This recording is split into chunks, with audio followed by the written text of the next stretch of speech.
ආයිබෝන් සිලොන් නැග්‍රී අපි ඔබ සාදරයෙන් පිළිගන්නවා. ගොඩක් දෙනකොට මේ ටිකේ ලොකුම ප්‍රශ්නයක් තමයි මේ එළවලු හිටවන්න යනකොට හදාගන්න පස් මාධ්‍යය. විශේෂයෙන් මේක විශේෂ පස් මාධ්‍යයක්ම තමයි. නමුත් ඒ නිවැරදිව පස් මාධ්‍ය හදාගත්තොත් අපට පුළුවන් හොඳ එළවලු පැලයක් අපේ ගෙවත්තේ නැත්නම් බඳුනක හරි බිම පාත්තියක් දාලා හිටව ගන්න. ඒ සඳහා ඔබට අවශ්‍ය කරන්නේ මතු පිටපස්. මතු පිටපස් කියන්නේ අපි පොළවෙන් ලබා ගන්න උඩ මතු පිටපස්. ඊළඟට තමයි වැලි.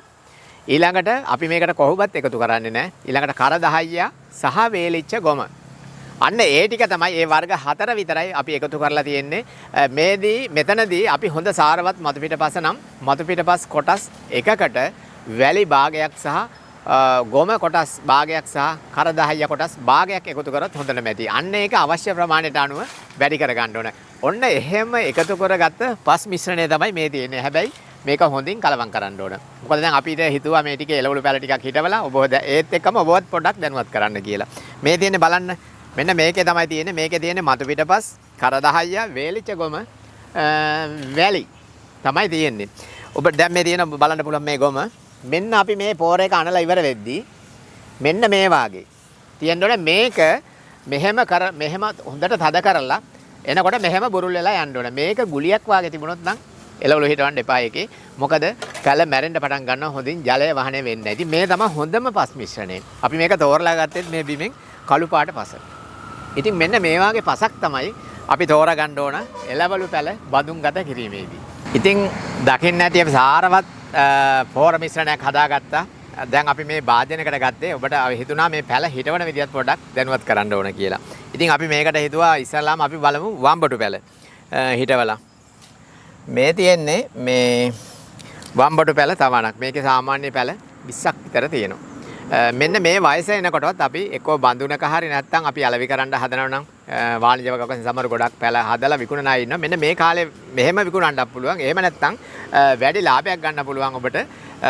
මේකෙන් පැල ගලවලා දෙක හිටවලා මේවා ලොකු පැකට් වල.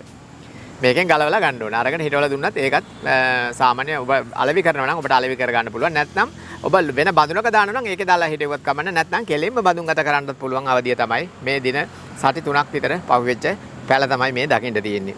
ඉතින් ඊට පස්සේ අපිට තියෙන්නේ අපි බෑග් වල හිටවනවා නම් මෙන්න මේ වාගේ. මේ තියෙන හිල් සිදුරු කරපු බෑග් මේ.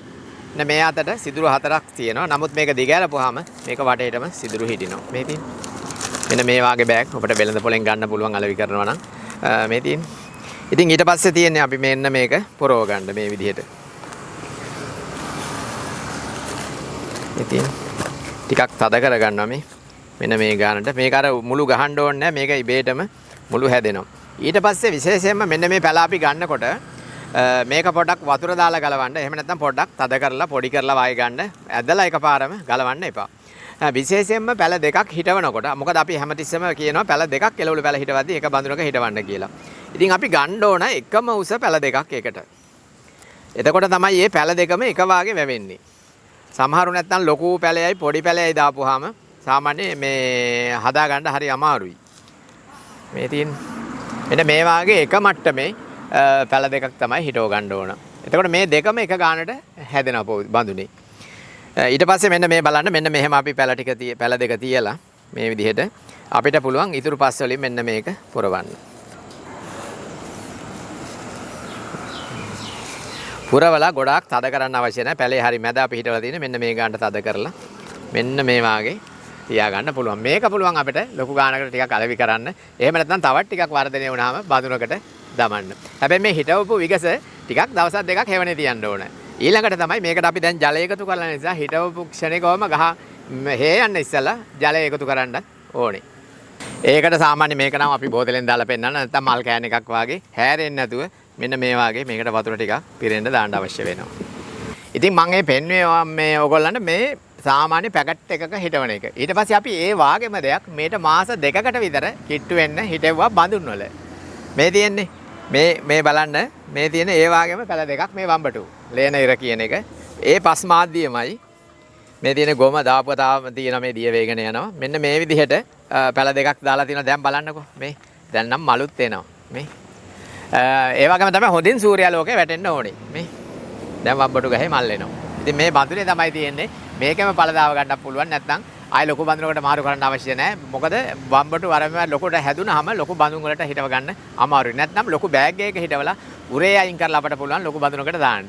ඔන්න ඒ විදිහට ගෙවත් හදාගත්තොත් නම් ඔබට වම්බටු ඔබේ මුළු තැන්කට අවශ්‍ය කරන එළවලුවක් වශයෙන් ලබා ගන්න පුළුවන්. වස විස නැතුව හදන්නේ අපි ගොඩාක් මේකට ගොම භාවිතා කරේ.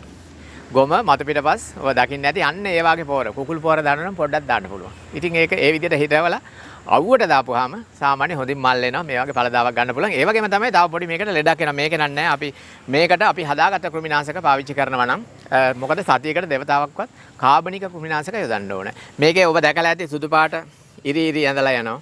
ඊට පස්සේ කොළ කොරි වෙනවා. අන්න ඒවට අපට පුළුවන් කොහොමද ඊර ස්වභාවික වාගේ දේවල් පාවිච්චි කරන්න. හැබැයි මාසයකට දෙවතාවක් නෙමෙයි දවස් 3න් 4න් කාබනික කෘමිනාශක යොදන්න ඕනේ. ඒ වගේම තමයි ගිනි සීරියා කොළ අපි දන්න බාලොලිය ලන්තානා කියන ඒ වගේ කොළ වාගේ මේ යටට දානවා නම් මේකේ යටින් කෘමි හානිය අඩු කරගන්න හැකියාවක් තියෙනවා. ඉතින් ඒ වගේ වවලා තියෙන මේ තියෙන අපේ අමු මිරිස් වගාව බඳුන් වල හිටවලා තියෙන්නේ මේ අමු මිරිස්. ඊළඟට ඔබට දකින්න පුළුවන් අන්න අර පැත්තේ මාළු මිරිසුත් තියෙනවා. තව වම්බටු බඳුන් ගත කරලා තියෙනවා. ඒ වගේම තමයි තවත් විශේෂයෙන් ගොඩාක් දෙනෙක් හොයන එළබටු. අපි මෙන්න මේ එළබටු වවලා තියෙනවා. මේ දකින්න තියෙන්නේ නියම එළබටු. මේ ගොඩක් අය එළබටු කිව්වහම කත්රිකා වලට එළබටු කියලා කියනවා. නෑ එළබටු වල මෙන්න මේ වගේ කටු තියෙන්න ඕන ගහේ. මේ මල්ල හටගෙන තියෙන මේ එළබටුත් එනවා මේ ගෙඩියේ උඩ නැට්ටෙත් කටු තියෙනවා. මේක තව පොඩ්ඩයි ලොකු වෙන්නේ. ඊට පස්සේ මෙන්න මෙහෙත් කටු ඇවිල්ලා තියෙනවා. මේ තමයි නියම එළබටු. ඉතින් මේ විදිහට මේ තව නයි කොච්චි වවලා තියෙනවා. මේ නයි කොච්චි වගාව. ඉතින් ඒ බඳුන් වල අපි නම් අලෙවි කරන්නයි මේ සූදානම් කරලා තියෙන්නේ. නමුත් ඔබට පුළුවන් ඔබ ළඟ කළ තවාණකින් එක ගන්න නැත්නම් බීජ ටිකක් එකතු කරලා හරි ඔබට පුළුවන් මේක තවාණක් දාලා ඔබේ ගෙවත්තේ මොකද හරි වටිනාකමක් තියෙනවා අපිට අවශ්‍ය කරන මිරිස් කරලා හරි අපිටම හදලා ගන්න පුළුවන් නම් අපේ ආර්ථිකයට ඒක ගොඩක් වාසියක්. ඒ නිසා ඔබත් උත්සාහ කරන්න ඔබේ ගෙවත්තෙත් මෙන්න මේ වගේ එළවලු ටිකක් හරි හදා ගන්න. ඉතින් ඒ වගේම තමයි සිලොන් නගරේ අපගේ YouTube නාලිකාවේ මේ වන විට වීඩියෝ අපි 600කට එහා පමණ දාලා තියෙනවා. ඔබට පුළුවන් සිලොන් නගරි කියලා YouTube එකට ගිහිල්ලා ටයිප් කරලා බලන්න. හැම දේ වගාවක් ගැනම කොහොමද කරන්නේ, ඒ ගස් කප්පදු කරන්නේ කොහොමද කියලා ගොඩාක් දේවල් ගැන ඔබට අවබෝධයක් ලබා ගන්න පුළුවන්. ඔබ ඒ වගේම තමයි ඔබ තාම බැලුවට අපේ channel එක subscribe කරලා නැතුව ඇති. ඔබට තියෙන්නේ අපේ channel එක subscribe කරලා bell icon එක click කරොත් මෙන්න මේ වාගේ අඟනා වීඩියෝ ඔබට ඒ සැනින්ම නරඹන්න පුළුවන්. ඉතින් ඔබට සුබ දවසක්.